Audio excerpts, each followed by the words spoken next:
Salut, j'espère que vous allez bien. Aujourd'hui je vous retrouve pour une nouvelle vidéo et j'ai voulu vous partager des livres que j'ai lus au collège ou au lycée, que j'ai appréciés bien entendu et dont je me souviens quand même bien parce que sinon aucun intérêt de vous parler d'un livre dont je n'ai aucun souvenir. Dans cette sélection il y a du classique mais pas que, il y a aussi de la dystopie et je sais pas s'il y a d'autres genres. On verra. Je vais tout d'abord vous parler d'un livre que je vous ai déjà parlé dans le premier avis lecture. Il s'agit de Fahrenheit 451 écrit par Ray Bradbury. Ici c'est publié chez Folio dans la catégorie SF.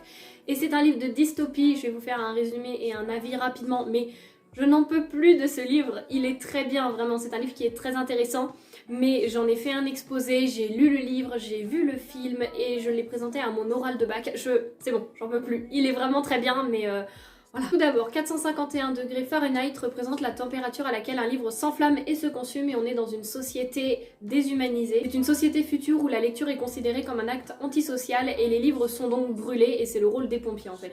Les pompiers vont aller chez les gens quand ils sont dénoncés pour brûler les livres. S'il y a beaucoup de livres, on brûle la maison et si la personne ne veut pas quitter sa maison, on va aussi brûler la personne dans sa maison. C'est sympa. Et on va suivre un pompier qui se nomme Montag et forcément...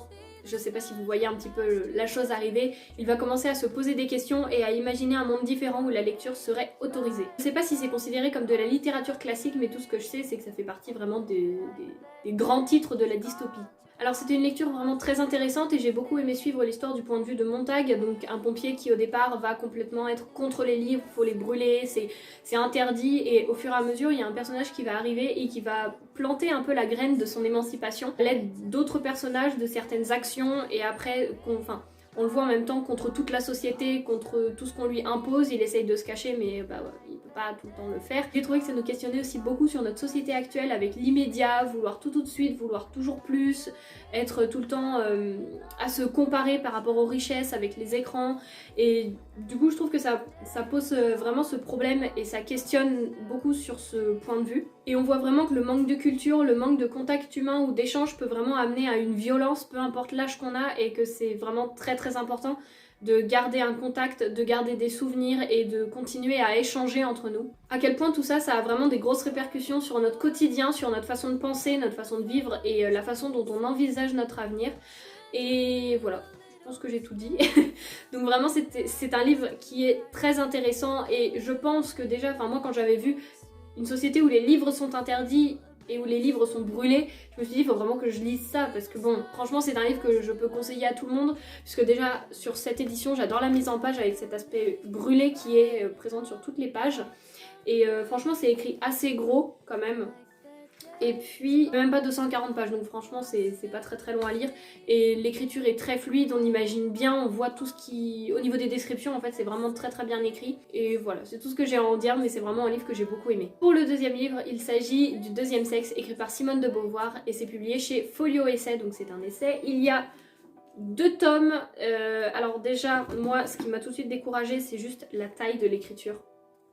Mais j'ai dû le présenter pour un exposé, donc j'ai lu le premier, je n'ai pas lu le deuxième, je ne pense pas le lire.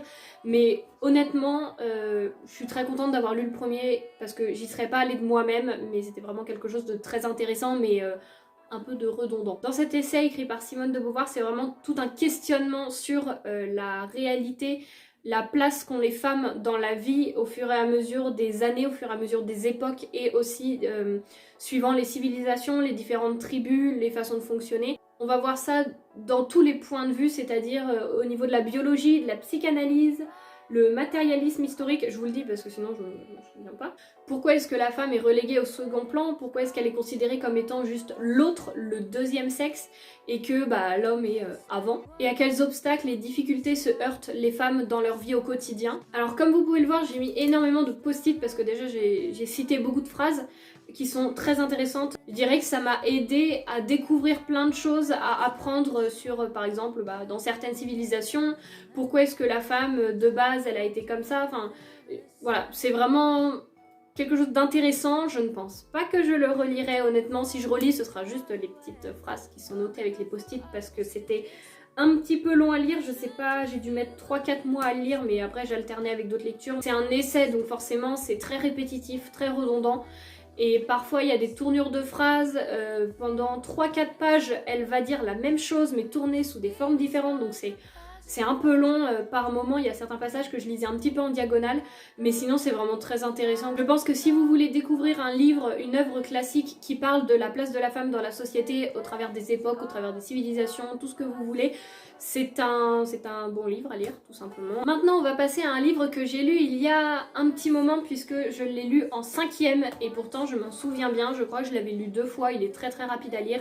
Il s'agit de La Parure écrit par Maupassant, donc là vous pouvez voir vraiment que le livre est hyper fin et il y a 3 nouvelles dedans, il n'y a même pas juste l'histoire de La Parure.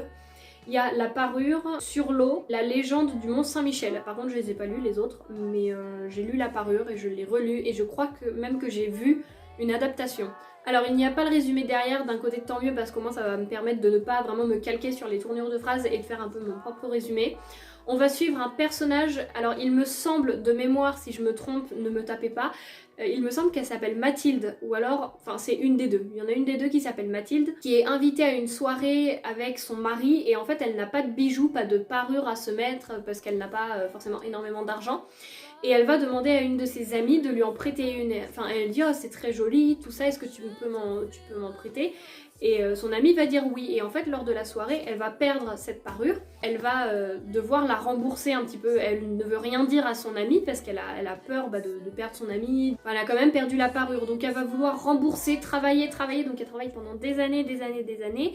Je vais pas vous raconter la fin parce que... Est-ce qu'on peut réellement spoiler une nouvelle classique ? Je préfère pas, j'ai pas envie de me faire taper.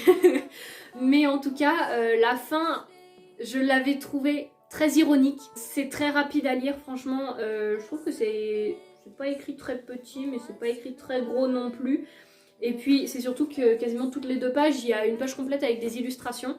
C'est vraiment très court, je sais pas combien ça fait de pages. Avec les illustrations dedans, comme je vous ai montré, donc quasiment toutes les 2 pages. Et puis vous voyez, parfois il y a du vocabulaire, ça prend un quart de la page. Elle fait 45 pages, donc franchement c'est hyper court. Et moi je sais que ça s'était très bien lu, j'avais peur, le fait de lire des auteurs comme ça, je me suis dit au niveau de la façon d'écrire, de la façon de tourner les phrases, je vais peut-être peiner un petit peu, mais en fait pas du tout.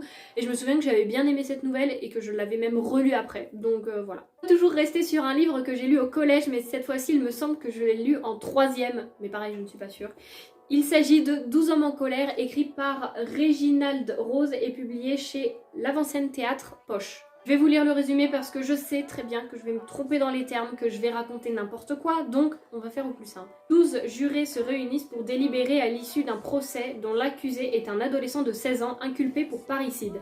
L'épreuve manque et il clame son innocence. Vous voyez, même en le lisant, j'arrive à faire des fautes. Mais les témoignages sont graves, précis et concordants. S'il est reconnu coupable, le jeune homme sera condamné à mort. 11 jurés sur 12 votent coupables, un seul s'oppose à ce verdict, explique son veto, analyse les témoignages et décortique les contradictions. Peu à peu, le doute gagne les esprits et abolit les certitudes. Alors, je ne me souviens plus de l'histoire exacte, mais voilà, en fait, on va suivre les jurés, c'est noté juré 10, juré 9, il n'y a pas de nom, donc en fait, on se les mélange un petit peu, mais après on arrive quand même à placer quel juré en est où dans son idée et s'il vote innocent ou coupable. Une fois, j'avais trouvé ce livre vraiment très intéressant parce qu'il y a un seul juré qui est pour l'innocence du jeune homme. Et en fait, au fur et à mesure qu'il donne des explications, qu'il donne des idées, etc. et qu'il amène son analyse, on a de plus en plus de jurés qui vont commencer à être d'accord avec lui, en fait, à être pour l'innocence du jeune homme. Et rien que pour ça, je me suis dit, mais c'est hyper intéressant comment la parole peut nous faire changer d'avis suivant comment elle est utilisée. Le livre est vraiment très intéressant puisqu'on va suivre vraiment les 11 jurés qui sont sur leur position, qui se disent non, il est coupable. Et le jury tout seul qui est là, qui non mais il est innocent, tout ça. Et au fur et à mesure, on voit vraiment comment ça se déplace, comment il commence à changer d'avis. Un seul peut réussir à faire changer d'avis les 11. Bon, peut-être qu'il n'y a pas les 11, je ne sais plus exactement, mais on va voir au fur et à mesure chacun, enfin, un par un, les jurés vont se dire ah oui mais peut-être que finalement il est innocent, etc. Et pour ça je vais, je le trouvais très intéressant. Je vais m'arrêter là parce que j'arrive pas à en parler de ce livre. Je peux juste vous dire qu'il était très intéressant et on voit vraiment l'aspect du pouvoir de la parole. Voilà. Bon, pour celui-ci, j'espère que je vais réussir à vous le présenter correctement. Il s'agit des histoires extraordinaires écrites par Edgar Allan Poe. Alors ici c'est publié chez le Livre de Poche, ici aussi, et ici c'est publié chez Signé, oui, classique. Et puis j'en ai une autre édition qui est en anglais et en fait quand on le retourne il est aussi en français. Enfin bon bref, je l'ai trop ce livre. Par contre là sur le coup vous avez le droit de me taper, je suis ignoble. Regardez ce que j'ai fait au livre, j'ai cassé le dos à 2 endroits. C'est horrible, vraiment, mais aucun scrupule. Oh, en plus il est pas moche le livre, pourquoi j'ai fait ça je ne sais pas, je ne sais pas. Bon alors dans ces histoires, donc ce sont plusieurs nouvelles, donc je peux pas vous en faire des résumés. C'est du Edgar Allan Poe, donc ça va être très sombre, très mystérieux, avec un peu de glauque aussi, je dois l'avouer. Moi j'avais lu The Fall of the House of Usher, donc la chute de la maison Usher, The Telltale Heart, le cœur révélateur, et il me semble que c'est tout ce que j'avais lu dans dans ce livre-là en anglais. Et je crois que j'en ai pas lu plus non plus dans les livres en français. Vraiment, pourquoi j'ai autant d'éditions alors que j'en ai lu aucune? Tout ce que je peux vous dire pour mon avis, c'est que je savais pas trop à quoi m'attendre. Je me suis dit ouais je vais pas trop aimer, c'est un peu du classique donc ça va pas me correspondre. Et en fait j'ai adoré ce style et j'aimerais beaucoup en lire d'autres. En plus j'ai la version anglaise donc quand même je pourrais faire un effort et en lire. Mais je prends pas le temps. Franchement moi ça m'a fait penser un peu, alors je n'ai jamais lu hein, mais à Frankenstein ou Dracula avec cette ambiance très sombre. Ce côté clair-obscur où on a vraiment toute cette ombre et après on a des bougies, des éclairs, des choses comme ça. Et voilà, j'avais beaucoup aimé, donc si jamais les... En plus c'est des nouvelles, donc ça se lit rapidement, donc si ça peut vous intéresser... Voilà. Et pour le dernier livre que je veux vous présenter, il s'agit de The Handmaid's Tale, écrit par Margaret Atwood, et ici c'est publié chez Vintage, donc c'est La Servante écarlate, et il y a eu une adaptation Netflix, il me semble, mais je ne l'ai jamais vue. Alors dans cette histoire, nous allons suivre Offred, en français c'est Defred il me semble le prénom, mais je suis pas du tout sûre. Et en fait c'est une société où les femmes ont juste le rôle d'enfanter. Elles n'ont plus aucun droit, elles n'ont plus le droit aux relations, elles n'ont plus le droit de sortir, en fait elles vivent toutes ensemble, les servantes. Il me semble qu'il y a plusieurs niveaux, il y a les servantes, ensuite il y a les Martha, celles qui s'occupent de la cuisine, du ménage je crois mais je suis pas sûre. Ensuite il y a les femmes pas des capitaines, des commandants, et ensuite il y a le commandant. Le commandant son rôle c'est de faire des enfants en fait aux servantes. C'est donc une histoire avec un fort message féministe dedans puisque la place des femmes est complètement mise en bas. Ce sont les hommes qui gouvernent, les hommes qui choisissent et les femmes sont en fait redeviennent sous l'autorité de leur mari. Mais c'est une société future puisque c'est écrit le 25 juin 2195. Comme pour le livre 12 hommes en colère, ici il y a énormément la place des mots qui est importante puisque au lieu de dire bon, très bon et puis par exemple merveilleux, ça va être bon, bonbon ou enfin voilà, c'est des mots qui sont très simplifiés puisque la parole représente le pouvoir et donc le fait de ne plus avoir un vocabulaire riche, ça nous enlève complètement toute notre liberté et la richesse de la langue en fait. Alors pour ce qui est de l'histoire en elle-même, il n'y a aucune action, tout se passe vraiment dans l'atmosphère, donc faut pas attendre à ce qu'il se passe énormément de choses. C'est vraiment dans l'atmosphère que ça se passe avec les messages qui sont passés, comment est-ce que les femmes vivent, comment est-ce qu'elles se sentent. À part à la fin il se passe quand même vraiment quelque chose qui nous laisse dans le suspense, mais moi ça m'a pas pour autant donné envie de lire le second tome puisque si toute l'histoire aurait été comme la fin où j'aurais été à fond, oui, mais là je me suis dit par rapport tout le reste de l'histoire, c'était très intéressant et je trouve ça dommage que je n'ai pas été à fond dans cette histoire. Mais je l'ai trouvée tout de même très intéressante, mais pour moi ça peut se suffire l'histoire peut se suffire à elle-même dans les messages qu'elle veut véhiculer. Après c'est vraiment très bien écrit puisque même dans l'écriture de l'autrice, elle joue sur les mots, elle utilise des phrases, on a vraiment accès aux pensées du personnage. Voilà, c'est vraiment un livre qui est très intéressant avec tous les messages qui sont véhiculés et la façon dont c'est écrit, la façon dont tout nous est transmis. Mais voilà, j'ai pas été, on va dire, assez à fond pour lire le tome 2. Donc voilà, cette vidéo est maintenant terminée, j'espère qu'elle vous aura plu, je suis désolée pour tous les bafouillages que je vous ai fait. J'espère quand même vous avoir peut-être fait découvrir des titres ou vous avoir intrigué sur certains titres ou juste vous rappeler certains livres. Donc voilà, j'espère que cette vidéo vous aura plu et que vous aurez passé un bon moment et moi je vous dis à bientôt pour la prochaine vidéo. Salut! Donc voilà, j'espère que cette vidéo vous aura plu, que vous avez...